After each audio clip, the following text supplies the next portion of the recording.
नमस्कार विद्यार्थी मित्रांनो, आपण परवाच्या तासाला GFC या विषयातील 5व्या प्रकरणातील काही घटक अभ्यासलेला आहे, ज्याचं नाव होतं मनुष्यबळ आणि कच्च्या मालाचे निर्धारण.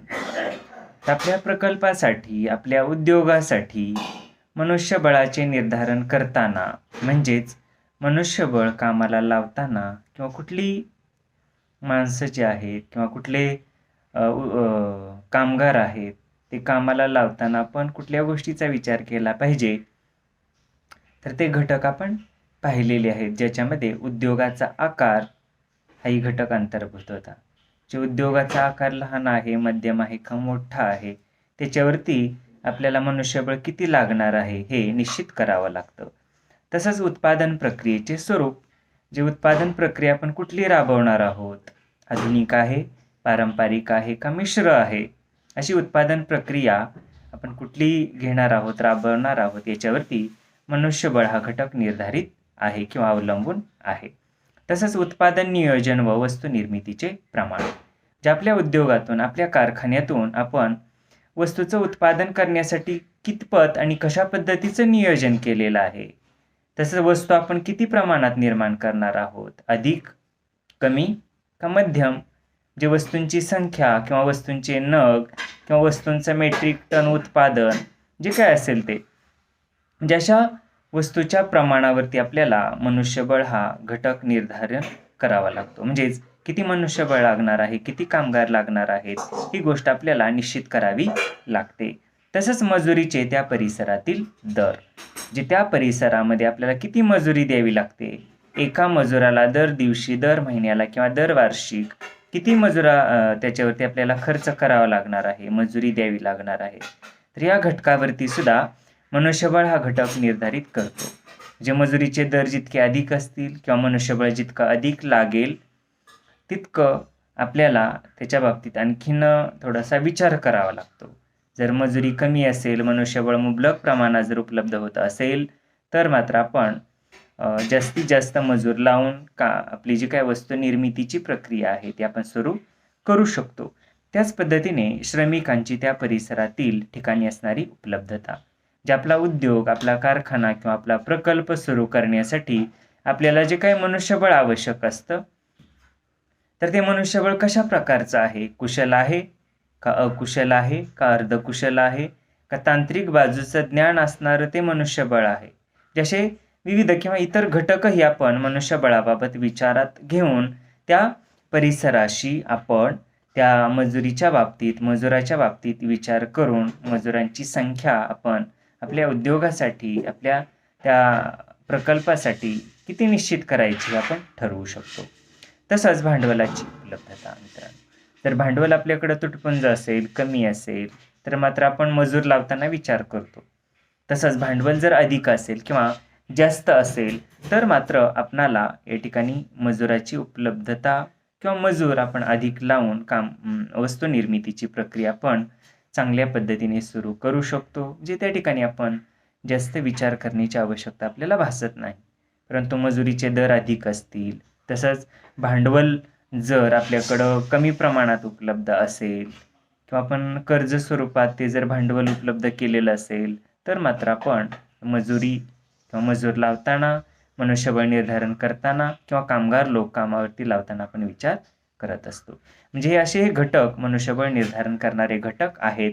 या घटकांचा विचार करून आपण आपल्या उद्योगासाठी, कारखान्यासाठी मनुष्यबळ लावणं किंवा निश्चित करणं महत्त्वपूर्ण असतं. त्यानंतर आपण कुठलं मनुष्यबळ उद्योगासाठी, कारखान्यासाठी आवश्यक असतं ते पाहिलेलं आहे. जसं व्यवस्थापक, निरीक्षक, केमिस्ट, ऑपरेटर किंवा टायपिस्ट, कामगार, वॉचमन, शिपाई आणि त्यांच्यासाठी असणारं दर मासिक वेतन, जे अशा बाबी आपण पाठीमागील तासाला अभ्यासलेल्या आहेत. म्हणजे त्यांचा पगार, या कामगार लोकांची संख्या याचा विचार आपण मनुष्यबळ निर्धारण करताना केला पाहिजे. त्यानंतर मित्रांनो, कच्च्या मालाचे निर्धारण हा घटक आपला चालू होता. म्हणजेच कुठलाही उद्योग किंवा कुठलाही प्रकल्प सुरू करण्यासाठी किंवा कुठल्याही वस्तूची निर्मिती जर आपण त्या आपल्या उद्योगासाठी, उद्योगातून करत असू, तर त्याच्यासाठी कच्चा माल आवश्यक असतो. मग हा कच्चा माल निश्चित करण्यासाठी सुद्धा आपल्याला विविध बाबी विचारात घ्याव्या लागतात. कारण या बाबी विचारात घेतल्याशिवाय कच्च्या मालाच्या संदर्भात आपल्याला निर्णय घेता येत नाही आणि त्या निर्णयावरतीच आपली संपूर्ण वस्तू निर्मितीची प्रक्रिया सुरू होत असते किंवा सुरू होऊ शकते. म्हणून आपण हे घटक विचारात घेणं आवश्यक आहे. पहिला घटक आपण पाहिला होता भांडवलाची उपलब्धता. भांडवल जर आपल्याकडे मुबलक प्रमाणात असेल, ते कमी व्याजदरावरती जर आपल्याला उपलब्ध झालं असेल किंवा अनेक लोकांच्या सहकार्यातून ते भांडवल जर आपल्याला मिळालं असेल सहजासहजी, तर आपण या कच्च्या मालाच्या संदर्भात आपण भांडवलाचा चांगल्या पद्धतीने उपयोग करून घेऊ शकतो. भांडवल जितकं अधिक असेल तितका कच्चा माल आपण जास्तीत जास्त प्रमाणात विकत आणून त्यावरती उत्पादन प्रक्रिया जलद पद्धतीने सुरू करू शकतो. या उलट जर भांडवलाची जर कमतरता असेल तर मात्र आपण त्या ठिकाणी विचार करणं आवश्यक असतं. तेवढ्या सीझनला जेवढा आपल्याला कच्चा माल लागणार आहे तर तेवढाच कच्चा माल आपण त्या उपलब्ध भांडवलावरती आणू शकतो. का तर भांडवलाचा तुटपुंजा पुरवठा असतो किंवा भांडवल हे कमी प्रमाणात आपल्याकडे उपलब्ध असतं. जे अधिक प्रमाणात त्या कच्च्या मालाचा साठा करून ठेवण्याच्या भानगडीमध्ये आपण पडत नाही. म्हणून या ठिकाणी म्हणता येईल की भांडवलाची उपलब्धता हा घटक कच्च्या मालाचं निर्धारण करणं या निर्णयावरती निश्चितच हा घटक परिणामकारक ठरतो असं म्हणता येईल आपल्याला. त्यानंतर दुसरा घटक आपण पाहिला होता उत्पादन नियोजन कार्यक्रम. जे आपल्या उद्योगातून आपल्या कारखान्यातून आपल्या वस्तूचं उत्पादन करण्यासाठी आपलं नियोजन जितकं समर्पक असेल किंवा परफेक्ट असेल किंवा नियोजनबद्ध असा तो जर कार्यक्रम आपण आखलेला असेल तर मात्र त्याच्यासाठी आपल्याला कच्चा माल चांगल्या पद्धतीने मिळू शकतो. जर या कच्च्या मालासंदर्भात नियोजन चांगलं असेल तर आपण निश्चितच कच्चा माल योग्य वेळी योग्य प्रमाणात आणि योग्य संख्येनं उपलब्ध करू शकतो. मात्र असं काही नियोजन जर नसेल तर मात्र आपण कच्चा माल अधिक प्रमाणात घेऊन किंवा विकत घेऊन तो साठवून ठेवण्याच्या भानगडीमध्ये पडत नाही. म्हणून आपल्याला म्हणता येईल की उत्पादन नियोजन कार्यक्रम जितका चांगला असेल तितका कच्चा माल सुद्धा आपण अधिक संख्येनं विकत आणून तो गोडाऊनमध्ये सुद्धा तशी साठवण्याची व्यवस्था करून आपण तो त्या ठिकाणी ठेवू शकतो आणि त्यावरती संबंध उत्पादन प्रक्रिया आपली सुरू होऊ शकते. मात्र या उलट नियोजन नसेल तर निश्चितच साठवण्याची सुविधा असणार नाही. निश्चितच भांडवलही त्या प्रमाणात आपल्याकडे उपलब्ध असणार नाही आणि त्याच्यामुळं आपल्याला त्या हंगामात लागेल एवढाच आपण कच्चा माल आणून त्यावरती आपण ही उत्पादन प्रक्रिया सुरू करू शकतो.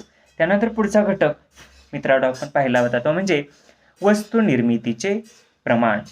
जे वस्तू निर्मितीचं प्रमाण किती आहे, आपण दर दिवशी दर महिन्याला किती प्रमाणात वस्तू निर्माण करणार आहोत, आपल्या त्या उद्योगातून कारखान्यातून किती वस्तूची निर्मिती करणार आहोत. तर हे जर आपलं निश्चित असेल तर या घटकावरती कच्च्या मालाचं निर्धारण अवलंबून आहे. जर अधिक प्रमाणात आपण दर दिवशी दर महिन्याला त्या वस्तूची निर्मिती करणार असू तसं नियोजन असेल आपल्याकडं, जे या वस्तू निर्मितीचं प्रमाण जितकं अधिक असेल तितका कच्चा माल आपल्याला अधिक आणून ठेवावा लागेल.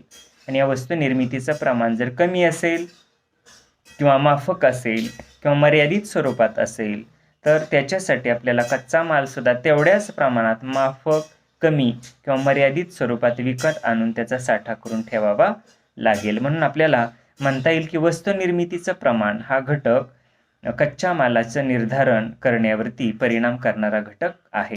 तसंच कच्च्या मालाची बाजारपेठेतील उपलब्धता हाही घटक मित्रांनो महत्त्वाचा आहे. जर बाजारपेठेमध्ये आपल्याला कच्चा माल जर मुबलक प्रमाणात कधीही कमी किमतीमध्ये आणि सहज उपलब्ध होत असेल तर मात्र आपण कच्चा माल अधिक आणून त्याच्यावरती आपण अधिक गुंतवणूक करून तो साठवणूक करण्याच्या भानगडीमध्ये आपण पडत नाही. मात्र तो कच्चा माल जर बाजारपेठेमध्ये कमी उपलब्ध असेल, विशिष्ट हंगामात उपलब्ध असेल तर मात्र आपण तो कच्चा माल लवकरात लवकर खरेदी करून त्याची साठवणूक करण्याची व्यवस्था करतो, जेणेकरून आपली उत्पादन प्रक्रिया अखंडितपणे सुरू राहील याचा विचार त्याच्यामध्ये आपण केलेला असतो. म्हणून आपल्याला म्हणता येईल की कच्च्या मालाची बाजारपेठेतील उपलब्धता जितकी सहज असेल तितका कच्चा माल आपण वरवर विकत घेऊ शकतो आणि उत्पादन प्रक्रिया सुरू करू शकतो. मात्र ही उपलब्धी कमी असेल तर मात्र आपल्याला त्या संदर्भात सुद्धा नियोजन करावं लागतं. जे दूर ठिकाणाहून आपल्याला तो माल शोधावा लागतो, हुडकावा लागतो. तशा आगाऊ ऑर्डर्स म्हणजे ॲडव्हान्स आपल्याला त्या ठिकाणी ऑर्डर्स देऊन तो माल बुक करावा लागतो, जेणेकरून आपली उत्पादन प्रक्रिया अखंडितपणे सुरू राहील. म्हणून आपल्याला या ठिकाणी असं म्हणता येईल की कच्च्या मालाची बाजारपेठेतील उपलब्धता हा घटक निश्चितच कच्च्या मालाचं निर्धारण करण्यावरती किंवा त्या वस्तूची खरेदी करण्यावरती परिणामकारक ठरणारा घटक आहे. त्यानंतर मित्रांनो, पुढचाही घटक आपण पाहिला होता, जसं निर्मित वस्तूला असणारी बाजारपेठ व मागणी. जे आपण आपल्या उद्योगातून, आपल्या कारखान्यातून, आपल्या प्रकल्पातून जी वस्तू आपण तयार करतोय, त्या वस्तूला जर बाजारपेठेमध्ये चांगली मागणी असेल तर ती मागणी पूर्ण करण्यासाठी आपल्याला अखंडितपणे उत्पादन प्रक्रिया सुरू ठेवावी लागते. आणि अखंडितपणे त्या वस्तूचं उत्पादन होण्यासाठी आपल्याकडे कच्च्या मालाचा सुद्धा मुबलक प्रमाणात आणि चांगल्या पद्धतीनं साठा असणं गरजेचं असतं. आणि निश्चितच हा साठा आपल्याला अखंडितपणे सुरू ठेवण्यासाठी, उत्पादन प्रक्रिया अखंडितपणे चालू ठेवण्यासाठी, तसंच ग्राहकाची त्या वस्तूला असणारी बाजारपेठेतील मागणी सतत पूर्ण करण्यासाठी आपणाला त्या वस्तूच्या निर्मितीसाठी कच्चा माल मुबलक प्रमाणात आणावा लागतो, मुबलक प्रमाणात त्याचा साठा करावा लागतो. या उलट जर बाजारपेठेमध्ये आपल्या वस्तूला मागणी कमी असेल तर उत्पादन प्रक्रिया सुद्धा आपल्याला धीम्या गतीनं चालू ठेवावी लागते. आणि निश्चितच ती उत्पादन प्रक्रियेसाठी लागणारा कच्चा माल हा सुद्धा आपल्याला निश्चितच जास्त प्रमाणात आणून त्याचा साठा करून ठेवणं उपयोगाचं नसतं. म्हणून जेवढा लागेल किंवा जेवढा लागणार आहे तेवढाच कच्चा माल आणतो आणि त्यावरती उत्पादन प्रक्रिया पण सुरू करतो. म्हणून आपल्याला असं म्हणता येईल की वस्तू निर्मितीला असणारी बाजारपेठेतील मागणी हा घटक कच्च्या मालाची उपलब्धता किंवा कच्च्या मालासाठी असणारी मागणी या घटकावरती परिणाम करणारा घटक आहे. तसंच विविध पुरवठादार व त्यांचे दर. निश्चितच कच्च्या मालाचा पुरवठा करणारे वेगवेगळे पुरवठादार असतात. तर हे पुरवठादार जर संख्येने अधिक असतील आणि त्यांच्या त्या कच्च्या मालाचे दर जर निश्चितच माफक असतील तर अशा वेळेस आपण कच्चा माल अधिक प्रमाणात विकत घेऊ शकतो. मात्र पुरवठादार जर कमी असतील, कच्च्या मालाचे दर जर अधिक असतील तर मात्र आपण कच्चा माल हा घटक किंवा कच्चा माल आपण कमी प्रमाणात विकत घेऊ शकतो किंवा घेण्यासाठी आपण त्या ठिकाणी पसंती किंवा कमी प्रमाणात आपण विकत घेण्याकडे आपला कल असतो. मात्र या उलट या कच्च्या मालाच्या संदर्भात भविष्य काळाचा जर आपण काही विचार केला असेल, जर भविष्य काळामध्ये हे पुरवठादार वाढणार असतील, भविष्य काळामध्ये त्या कच्च्या मालाचे दर जर कमी होणार असतील तर किंवा तसा आपला जर अभ्यास असेल तर मात्र आपण त्या काळामध्ये कच्चा माल आणून साठवून ठेवण्याच्या भानगडीमध्ये पडत नाही. कारण भविष्य काळाचा आपण वेध घेतलेला असतो आणि भविष्य काळामध्ये आपल्याला असे पुरवठादार अधिक मिळू शकतात आणि अशा अधिक पुरवठादाराकडून एक प्रकारे स्पर्धेचा जर विचार केला त्यांच्यातील कुठले तरी पुरवठादार आपल्याला कमी किमतीमध्ये चांगल्यात चांगला कच्चा माल आपल्याला उपलब्ध करून देऊ शकतात असाही अंदाज आपण घेतलेला असतो. म्हणून अशा वेळी सुद्धा आपण निश्चितच कच्च्या मालाच्या संदर्भात योग्य तो निर्णय घेत असतो. तसंच मित्रांनो, कच्चा माल उपलब्धतेचे ठिकाण बघा, म्हणजे आपल्या उद्योगासाठी किंवा आपल्या कारखान्यासाठी कच्चा माल जर सहज उपलब्ध होत असेल, आपल्या जवळ असेल किंवा आसपास असेल आणि तो मुबलक प्रमाणात असेल तर मात्र आपण तो कच्चा माल अगोदरच खरेदी करून ठेवणं किंवा अगोदर त्याचा खरेदी करून साठा करून ठेवणं अशा भानगडीमध्ये पडत नाही. कारण आपल्याला माहिती असतं की हा कच्चा माल आपल्याला सहज आसपास उपलब्ध होतो आणि तो निश्चितच आसपास असल्यामुळं कमी किमतीला आपल्याला तो मिळू शकतो.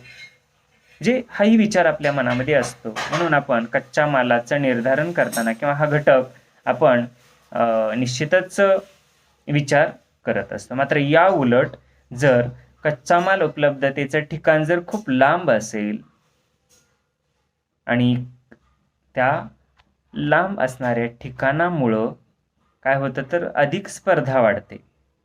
एक तर ते ठिकाण लांब आहे, स्पर्धक जास्त असतात. मग अशा वेळी आपणाला तो कच्चा माल त्वरित आणावा लागतो आणि त्याचा साठा करून ठेवावा लागतो आपल्याला. म्हणून म्हणता येईल की कच्च्या मालाचे निर्धारण करणारा कच्चा माल उपलब्धतेचे ठिकाण हा घटक त्याच्यावरती परिणामकारक ठरणार आहे. मित्रांनो, या उलटही आपल्याला सांगता येईल, एका बाजूला जवळ कच्च्या मालाचा उपलब्धी होते आणि दुसऱ्या बाजूला खूप दूर जर कच्चा माल असेल तर यापैकी आपण जवळ कच्चा माल जो उपलब्ध आहे त्या ठिकाणाहून तो कच्चा माल घेण्यासाठी पसंती देतो आपण, कारण त्याच्यासाठी वाहतूक खर्च कमी येतो, विश्वसनीयता असते आणि पाठपुरावाही त्याचा चांगल्या पद्धतीने करता येतो, त्याच्या वाहतुकीवरती कमी खर्च होतो आणि निश्चितच आपसातील जे संबंध असतात ते जवळीकतेचे असतात किंवा जवळीकतेचे निर्माण होण्यासाठी मदत होते आणि निश्चितच आपल्या उद्योगासाठी, कारखान्यासाठी तो पुरवठादार भावी काळामध्ये सुद्धा त्या ठिकाणी चांगल्या पद्धतीने आपल्याला मदत करू शकतो. म्हणून आपल्याला या ठिकाणी असं म्हणता येईल की कच्च्या मालाचं ठिकाण जर खूप लांब असेल तर आपण कच्चा माल खरेदी करण्यासाठी थोडीशी टाळाटाळ करतो. या उलट जवळचा कच्चा माल आपण घेण्याकडे पसंती दर्शवित असतो. म्हणून आपल्याला म्हणता येईल की कच्च्या माल उपलब्धतेचे ठिकाण हा घटक कच्च्या मालाचं निर्धारण करण्यावरती परिणामकारक ठरणारा घटक आहे. तसंच कच्च्या मालावर होणारी गुंतवणूक, निश्चितच कच्च्या मालावर जर अधिक गुंतवणूक होत असेल प्रमाणापेक्षा जास्त, तर मात्र आपण कच्चा माल हा पाहिजे तेवढाच विकत घेऊन त्याचा साठा करू शकतो. या उलट कच्चा माल स्वस्त असेल, कच्च्या मालाच्या खरेदीवर, साठवणुकीवर, त्याच्या व्यवस्थेवर होणारा जर खर्च मर्यादित असेल, कमी प्रमाणात असेल, तर अशा वेळेस आपण कच्चा माल अधिक प्रमाणात साठवून ठेवू शकतो किंवा कच्च्या मालाचं निर्धारण करणं या घटकावरती आपण अधिक भर देऊ शकतो. त्यानंतर मित्रांनो पुढचा घटक आहे तो म्हणजे साठवणुकीची व्यवस्था. जर आपल्याकडे अधिक प्रमाणात तो कच्चा माल साठवण्याची गोडाऊनची व्यवस्था असेल किंवा चांगल्या स्थितीमध्ये तो कच्चा माल आपल्याकडे सुरक्षित कसा राहील याची जर आपण व्यवस्था केलेली असेल, तर आपण कच्चा माल अधिक प्रमाणात खरेदी करून तो अधिक प्रमाणात आपण साठवून ठेवू शकतो. या उलट आपल्याकडे गोडाऊनची सुविधा नसेल, कच्चा माल साठवून ठेवण्याच्या सुविधेचा अभाव असेल किंवा आपण त्याची देखभाल व्यवस्थित करू शकणार नसू किंवा कच्चा माल साठवणुकीमध्ये जर आपला अधिक खर्च होत असेल, अधिक देखरेख करावी लागत असेल किंवा अधिक त्याची काळजी घ्यावी लागत असेल, तर मात्र आपण तो कच्चा माल खरेदी करून किंवा खरेदी करण्यावरती अधिक भर देऊ शकत नाही, कारण ते खर्चिक वाटतं आपल्याला. या उलट वरवर कच्चा माल आणून तो उत्पादन प्रक्रियेमध्ये वापरून आपण आपला उद्योग व्यवसाय कारखाना चालू ठेवू शकतो किंवा यावरती किंवा याच्यासाठी आपण पसंती देऊ शकतो. पण आपल्याला म्हणता येईल की साठवणुकीची व्यवस्था जितकी चांगली असेल तितका कच्चा माल आपण अधिक खरेदी करतो. या उलट साठवणुकीची सुविधा नसेल किंवा साठवणुकीच्या सुविधेचा अभाव असेल किंवा त्याच्यामध्ये काही दोष असतील किंवा तशी व्यवस्था आपण करू शकत नसू, तर तर मात्र आपल्याला त्या निश्चितच कच्चा माल जो आहे तो निर्धारण करण्यावरती विचार आपण करत असतो. तर मित्रांनो त्यानंतर पुढचा घटक आहे तो म्हणजे मालाची दुर्मिळता. तर मित्रांनो आपल्या उद्योगासाठी, आपल्या प्रकल्पासाठी किंवा आपल्या वस्तू निर्मितीच्या त्या प्रोजेक्टमध्ये कच्चा माल हा आवश्यक असतोच. मग तो कच्चा माल जर दुर्मिळ असेल किंवा ठराविक हंगामामध्ये जर तो आपल्याला उपलब्ध होत असेल, मिळत असेल, तर निश्चितच अशा वेळेस आपण कच्चा माल अधिक प्रमाणात खरेदी करण्यावरती आणि त्याची साठवणूक करण्यावरती भर देत असतो मित्रांनो. या उलट कच्चा माल जर दुर्मिळ नसेल, तो सहज उपलब्ध होत असेल, आपल्या परिसरामध्ये त्याचं उत्पादन होत असेल, तर आपली परिसरातील जे डीलर आहेत, पुरवठादार आहेत, ते जर आपल्याला सहजासहजी तो कच्चा माल उपलब्ध करून देत असतील कमी श्रमामध्ये, कमी किमतीमध्ये आणि केव्हाही लागेल तेव्हा, तर मात्र आपण या कच्च्या मालाची खरेदी एकदम करून त्याची साठवणूक करणं याला पसंती देत नाही किंवा त्याच्याकडे आपण दुर्लक्ष करू शकतो. आणि मित्रांनो ते बरेच वेळा निश्चितच फायद्याचं ठरू शकतं, कारण सहज उपलब्ध होतोय कच्चा माल, आपल्या परिसरातील आहे, पुरवठादार अधिक आहेत. अगोदरच गुंतवणूक करून त्याच्या साठवणूक व्यवस्थेवरती खर्च करणं आपल्याला परवडत नाही किंवा त्याच्याकडे आपण दुर्लक्ष केलं तरी काही हरकत नसते. मात्र या उलट कच्चा माल जर दुर्मिळ असेल, खूप लांबून आणावा लागत असेल, त्याचं उत्पादन जर कमी प्रमाणात होत असेल आणि जर स्पर्धा अधिक असेल खरेदीदाराची, तर मात्र आपण कच्चा माल खरेदी करण्यावरती आणि तो साठवून ठेवण्यावरती विशेष भर देऊ शकतो किंवा त्या ठिकाणी आपण त्याला पसंती देणं गरजेचं असतं. त्यानंतर मित्रांनो पुढचा घटक आहे शासकीय निर्बंध इत्यादी. जे त्या कच्च्या मालाच्या संदर्भात जर शासकीय निर्बंध अधिक असतील किंवा शासकीय नियम अटी जर खूप जाचक असतील, तर आपण निश्चितच त्या कच्च्या मालाची खरेदी करणं या घटकावरती खूप विचार करत असतो. आणि या उलट कच्च्या मालाची खरेदी करणं, त्याची साठवण करणं या संदर्भात जर शासकीय निर्णय, शासकीय नियम जर शिथिल असतील, एवढे कडक नसतील, तर मात्र आपण तो कच्चा माल अधिक प्रमाणात खरेदी करून त्याची साठवणूक करू शकतो आणि त्यावरती आपली उत्पादन प्रक्रिया अखंडितपणे आपण सुरू ठेवू शकतो. म्हणून म्हणता येईल कच्च्या मालाच्या संदर्भात शासकीय निर्बंध जेवढे कडक असतील, तितका कच्चा माल हा घटक आपण खरेदी करण्यावरती जास्त पसंती देऊ शकत नाही, किंवा तात्पुरत्या स्वरूपात आपण तसे निर्णय घेऊन कच्चा माल आपण उपलब्ध करू शकतो, खरेदी करू शकतो. या उलट हे निर्बंध जर शिथिल असतील, निर्बंध जर कडक नसतील किंवा त्यामध्ये काही सवलती दिल्या असतील, तर मात्र अशा वेळेस आपण आपल्या उद्योगासाठी, आपल्या कारखान्यासाठी लागणारा कच्चा माल अधिक प्रमाणात खरेदी करून त्याची साठवणूक आपण करू शकतो. तर मित्रांनो, असे एकूण 11 घटक आहेत की जे कच्च्या मालाचे निर्धारण करण्यावरती परिणामकारक ठरणारे घटक आहेत. जे कच्चा माल खरेदी करताना, कच्चा माल आणताना, कच्चा माल निश्चित करताना आपण हे घटक विचारात घेत असतो आणि निश्चितच आपण या गोष्टीचा विचार करूनच कच्च्या मालाच्या संदर्भात आपण एक उद्योजक म्हणून, व्यावसायिक म्हणून ते निर्णय घेणं किंवा त्या संदर्भात आपण ठोस पावलं उचलणं गरजेचं असतं. उदाहरण दिलेलं आहे मित्रांनो, काही कच्चा माल दिलाय, त्याच्या मात्रा दिलेल्या आहेत आणि मूल्य दिलेलं आहे. म्हणजे दरमहा आपल्याला या कच्चा माल किंवा हा कच्चा माल किती प्रमाणात लागतोय, त्यावरती किती खर्च होतोय, तर हे उदाहरणादाखल आपल्याला दिलेलं आहे. बघा, एका छोट्या फॅब्रिकेटर्स कंपनीला लोखंडी अलमारी, रॅक्स व लोखंडी पलंग तयार करण्यासाठी कच्च्या मालाची आवश्यकता असते. आपल्याला माहिती आहे काही लोखंडी कपाटं तयार करणारे काय आपले कारखानदार असतात. तसंच लोखंडी रॅक्स, लोखंडी पलंग तयार करणारे काही उद्योजक असतात किंवा लोखंडी सोफे बनविले जातात. जे अशा उद्योगासाठी काही कच्चा माल आवश्यक असतो. जसं लोखंडी पट्ट्या म्हटलेलं आहे, लोखंडी प्लेट्स, पाईप्स लागतात, अँगल लागतात, वेल्डिंग इलेक्ट्रोड्स लागतात किंवा रेड ऑक्साईड आवश्यक असतं आणि पेंट म्हणजे रंगसुद्धा आवश्यक असतो. तर हे अशा निविष्ठा किंवा असा कच्चा माल आवश्यक असतो. तर ते उदाहरण दिले आपल्याला. बघा, लोखंडी पट्ट्या दरमहा 2000 किलोग्रॅम आवश्यक असतात आणि त्याचं मूल्य हे मित्रांनो 80,000 एवढं आहे. दरमहा 80,000 आपल्याला या लोखंडी पट्ट्यावरती खर्च करावा लागतो. तसंच लोखंडी प्लेट्स आहेत मित्रांनो, जे हे लोखंडी प्लेट्स आपल्याला दरमहा 2000 किलोग्रॅम एवढं लागतं ते, आणि त्यासाठी सुद्धा मित्रांनो दरमहा 80,000 एवढा खर्च होतो. त्यानंतर पाईप्स लागतात आपल्याला, दरमहा 500 किलोग्रॅम पाईप्स लागतात आणि त्यावरती दरमहा आपल्याला 15,000 खर्च करावा लागतो. तसंच अँगल्स लागतात, साधारणतः महिन्याला 500 किलोग्रॅम अँगल्स लागतात आणि त्यावरती 20,000 दरमहा खर्च होतो. त्यानंतर वेल्डिंग इलेक्ट्रोड्स लागतात, दरमहा ते 200 पॉकेट लागतं आपल्याला, तर त्याच्यावरती 25,000 खर्च होतो आपला दरमहा. त्यानंतर रेड ऑक्साईड लागतं मित्रांनो आपल्याला, आणि त्याच्यावरती किंवा ते दरमहा आपल्याला 100 लिटर लागतं आणि त्याच्यावरती दरमहा 10,000 एवढा खर्च होतो.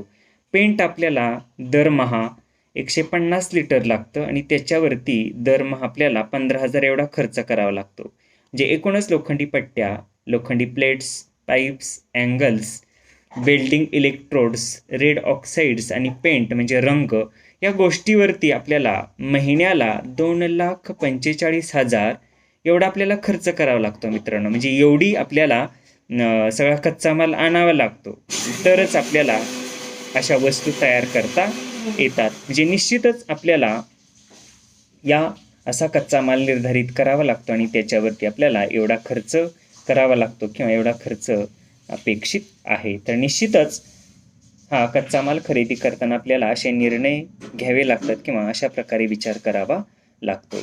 त्यानंतर मित्रांनो, प्रकल्प खर्चाचे अनुमान असा एक पुढचा घटक आहे या प्रकरणातील.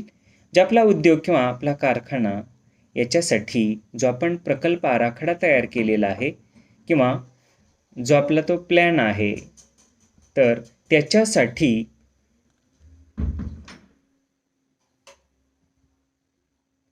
किती खर्च येणार आहे त्या संदर्भात आपल्याला अनुमान म्हणजे अंदाज बांधावा लागतो. कारण तो अंदाज बांधल्याशिवाय आपल्याला बजेटची तजवीज करता येत नाही. भांडवल कुठून उपलब्ध करायचं किंवा त्या भांडवलासाठी असणारं व्याजदर काय आहे, त्याचे हप्ते काय आहेत, किंवा आपल्या जवळचं भांडवल काय आहे, बँकेकडून कुठलं किती घ्यायचं आहे. जसे निर्णय आपल्याला घेता येत नाहीत. म्हणून आपल्याला हा प्रकल्पाचा किंवा उद्योगाचा आराखडा आखून आराखडा तयार करून त्या संदर्भात खर्चाचा अनुमान आपल्याला घ्यावा लागतो. तर मित्रांनो, हा जो खर्च आहे तो विविध गोष्टीसाठी होत असतो. जसं जागा आणि इमारत. उद्योग सुरू करायचा म्हटल्यानंतर जागा आवश्यक असते. आपल्याला ती जागा घ्यावी लागते. जागा घेतल्यानंतर रीतसर आपल्याला त्या ठिकाणी त्या उद्योगासाठीची जी काही इमारत असते ती बांधावी लागते. जी शासनानं ठरवून दिलेली नियमावली आहे तशा स्वरूपात ते स्ट्रक्चर आपल्याला उभा करावं लागतं आणि त्यामध्ये उत्पादन प्रक्रिया सुरू करावी लागते. म्हणूनच म्हटलेलं आहे, जागा आणि इमारत यावरती आपल्याला निश्चितच खर्च करावा लागतो. त्यानंतर मशिनरी आणि उपकरणे आहेत. जी उत्पादन प्रक्रिया सुरू करण्यापूर्वी आपल्याला वेगवेगळी मशिनरी आणि त्या उद्योगासाठी कारखान्यासाठी लागणारी वेगवेगळी उपकरणं आणावी लागतात मित्रांनो. बरीचशी उपकरणं स्वयंचलित असतात, बरीचशी ही निश्चित मनुष्यचलित उपकरणं असतात. अशी उपकरणं, मशिनरी, यंत्रसामुग्री किंवा वेगवेगळ्या प्रकारची स्टेशनरी आपल्याला आणून ठेवावी लागते, जेणेकरून आपल्याला ती उत्पादन प्रक्रिया लवकरात लवकर सुरू करता येईल. त्यानंतर कामगार व ऑफिस स्टाफ दरमहा याचा सुद्धा आपल्याला विचार करावा लागतो किंवा या गोष्टीवरती सुद्धा आपल्याला खर्च करावा लागतो. कामगार म्हणजे काय तर मनुष्यबळ. जसं स्टॉपसाठी लागणारं मनुष्यबळ सगळं, क्लर्क आहे, तो व्यवस्थापक आहे, शिपाई आहेत किंवा कुशल कामगार आहे, अकुशल कामगार आहे, तो निदेशक असेल किंवा तो प्रयोगशाळेतील तो प्रयोग करणारा किंवा संशोधक असेल. तर अशा वेगवेगळ्या पोस्ट असतात मित्रांनो. सुपरवायझर आहे. अशा वेगवेगळ्या पोस्ट किंवा असा वेगवेगळा स्टाफ आपल्याला नेमावा लागतो आणि त्यावरती आपल्याला निश्चितच खर्च करावा लागतो किंवा त्याचा अनुमान आपल्याला निश्चितच बांधता येणं गरजेचं आहे. त्यावरती किती खर्च होतो याचा अनुमान अंदाज आपण घेणं गरजेचं असतं. त्यानंतर मित्रांनो, कच्चा माल दरमहा किती लागतो याचा सुद्धा अंदाज अनुमान आपल्याला घ्यावा लागतो आणि त्याच्यासाठी किती खर्च येतो हे सुद्धा आपल्याला माहिती असणं गरजेचं असतं. तर कच्चा माल हा निश्चितच महत्त्वाचा असतो, कारण या कच्च्या मालाशिवाय उत्पादन प्रक्रिया सुरू होऊ शकत नाही. म्हणून आपल्याला या कच्च्या मालावरती सुद्धा अगोदर इन्व्हेस्टमेंट करावी लागते. तशा ऑर्डर्स द्याव्या लागतात. आगाऊ रक्कम, काही ॲडव्हान्समध्ये रक्कम त्यांना देऊन निश्चितच ऑर्डर्स द्याव्या लागतात, जेणेकरून तो कच्चा माल आपल्याला सहज योग्य त्या वेळी योग्य प्रमाणात उपलब्ध होऊ शकतो. म्हणून या कच्च्या मालासाठी सुद्धा आपल्याला किती खर्च येणार आहे याचा अनुमान अंदाज आपल्याला बांधता येणं गरजेचं असतं. तसंच मित्रांनो, इतर खर्च म्हटलेला आहे दरमहा, म्हणजे खेळत्या भांडवलासाठी येणारा खर्च दरमहा किती होतो. उदाहरणार्थ वीज असेल, त्याच पद्धतीने ऑफिसमधील वेगवेगळा खर्च असतो मित्रांनो. तसं टपालासाठी येणारा खर्च, मालाची वाहतूक, माल नेणं, जे या वाहतुकीसाठी येणारा खर्च हा सुद्धा मित्रांनो महत्त्वाचा असतो. तसं जाहिरातीवरती होणारा खर्च, आपण तयार केलेली जी जाहिरात आहे किंवा आपण उत्पादित केलेली वस्तूची जाहिरात करणं सुद्धा मित्रांनो महत्त्वाचं असतं, कारण त्या जाहिरातीशिवाय आपल्या वस्तूचा खप किंवा आपल्या वस्तू संदर्भात जनतेमध्ये जागृती होणार नाही. म्हणून आपण हा घटकही विचारात घेणं महत्त्वाचं असतं. तसंच बँक व्याज आणि हप्ता म्हटलेला आहे. आपण जे भांडवल उपलब्ध केलेलं आहे, जे कर्ज घेतलेलं आहे, तर त्याचे जे काही बँकेचे हप्ते आहेत, तर याचा सुद्धा आपण दरमहा मित्रांनो खर्चाचा अनुमान आपल्याला काढता आला पाहिजे किंवा काढणं गरजेचं असतं. तसंच घसारा म्हटलेला आहे, म्हणजेच आपण आपल्या उद्योगासाठी, व्यवसायासाठी जी वेगवेगळी यंत्रसामुग्री, मशिनरी वापरतो आपण, तर त्याच्यासाठीचा जो घसारा आहे, तर तो खर्च सुद्धा आपण या ठिकाणी निश्चितच विचारात घेणं गरजेचं असतं. कारण उत्पादन प्रक्रियेसाठी आपण ज्या काही सगळ्या वस्तू वापरतो, तर त्या वस्तूचा घसारा निश्चितच अर्थशास्त्रीयदृष्ट्या आपल्याला माहिती असणं किंवा तो नोंदवणं गरजेचं असतं. कारण ती प्रत्येक वस्तू उत्पादन प्रक्रियेसाठी खर्ची होत असते, त्याची झीज होत असते किंवा त्याचा वापर होत असतो. म्हणून आपण हा घटकही विचारात घेणं गरजेचं असतं. तसंच दुरुस्ती खर्च म्हटलेला आहे मित्रांनो. तर उत्पादन प्रक्रियेसाठी जी वेगवेगळी यंत्रसामुग्री वापरतो आपण, तर त्याची दुरुस्तीसुद्धा आपण मित्रांनो करत असतो. मोडतोड असते, सारखं काहीतरी वेल्डिंग असतं, कुठला भाग तुटला, खरेदी केला, जांगजोड सदैव असते आणि अशा सगळ्या गोष्टीवरती दैनंदिन दरमहा खर्च होत असतो. म्हणूनच आपण या खर्चाचा सुद्धा अंदाज घेणं गरजेचं असतं. तसं इतर किरकोळ खर्च म्हटलेला आहे मित्रांनो. आता उत्पादन प्रक्रिया राबवायची, सुरू करायची म्हटल्यानंतर इतर सुद्धा किरकोळ खर्च खूप असतो मित्रांनो. तर असा किरकोळ खर्च सुद्धा आपण किंवा त्याचा अनुमान, त्याचा अंदाज सुद्धा आपल्याला एक उद्योजक म्हणून मांडता येणं, त्याचा अंदाज येणं गरजेचं असतं. तरच आपली उत्पादन प्रक्रिया चांगल्या पद्धतीने सुरू राहू शकते. तसंच विमा म्हटलेला आहे मित्रांनो. जे विम्यावरती सुद्धा आपल्याला किती खर्च करावा लागणार आहे, विमा किती भरायचा आहे, तर या गोष्टीचा सुद्धा मित्रांनो आपल्याला अनुमान करता आला पाहिजे, त्याचा अंदाज बांधता आला पाहिजे. कारण प्रत्येक उद्योगासाठी, व्यवसायासाठी विमा कवच असणं, आपण त्या उद्योगासाठीची पॉलिसी काढणं गरजेचं असतं. कारण या कुठल्याही व्यवसायामध्ये धोके असतात. आग लागणं असेल किंवा भूकंप असेल किंवा वाहतुकीमध्ये मालाला धक्का पोचणं, माल चोरीला जाणं, जळणं, असे अनेक धोके आपल्या उद्योगाबाबत होऊ शकतात. म्हणून विमा कवच आणि त्यावरती होणारा खर्च सुद्धा आपण याचा अनुमान, आपल्याला याचा अंदाज बांधता येणं गरजेचं असतं.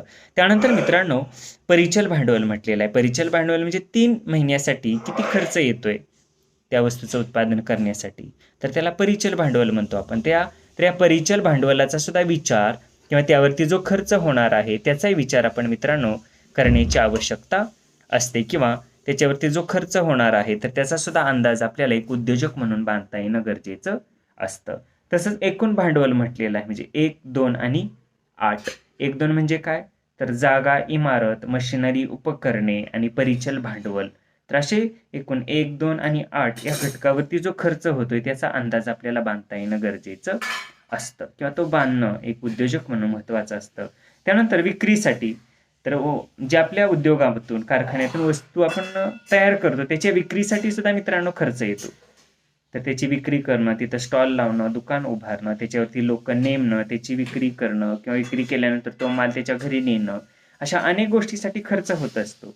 म्हणून आपण या खर्चाचा अंदाज सुद्धा आपल्याला येणं, तो बांधणं गरजेचं असतं. आणि शेवटी एकूण नफा दरमहा किती होतो आपल्याला याचाही विचार आपण केला पाहिजे. म्हणजे एकूणच प्रकल्प खर्चाचा अनुमान आपल्याला काढता आला पाहिजे. प्रकल्पासाठी किती खर्च होतोय आणि या खर्च केल्यानंतर आपल्याला किती फायदा, नफा मिळू शकतो, अशा सर्व गोष्टीचा अनुमान, अंदाज एक उद्योजक म्हणून आपल्याला बांधता येणं गरजेचं असतं. तर मित्रांनो, अशा पद्धतीने आज आपण कच्चा माल निर्धारण करण्यावरती कुठले घटक कारणीभूत ठरतात, किंवा कच्च्या मालाची खरेदी, साठवणूक करण्यावरती कुठले घटक कारणीभूत ठरतात, किंवा कुठले घटक आपण विचारात घेणं गरजेचं आहे, हे घटक पाहिलेले आहेत. तसंच प्रकल्प खर्चाच्या अनुमानामध्ये आपण कोणकोणत्या गोष्टीचा अनुमान, अंदाज बांधला पाहिजे, म्हणजे प्रकल्पासाठी किंवा प्रकल्प उभारण्यासाठी कोणकोणत्या गोष्टीवरती आपल्याला खर्च करावा लागतोय, तर या खर्चाचा अंदाज, या गोष्टीचा अंदाज आपल्याला एक उद्योजक म्हणून बांधता येणं गरजेचं असतं. तर हेही घटक आज आपण पाहिलेले आहेत. तर पुढच्या तासाला राहिलेला भाग आपण पाहूया. आता या ठिकाणी आपण थांबूया. धन्यवाद.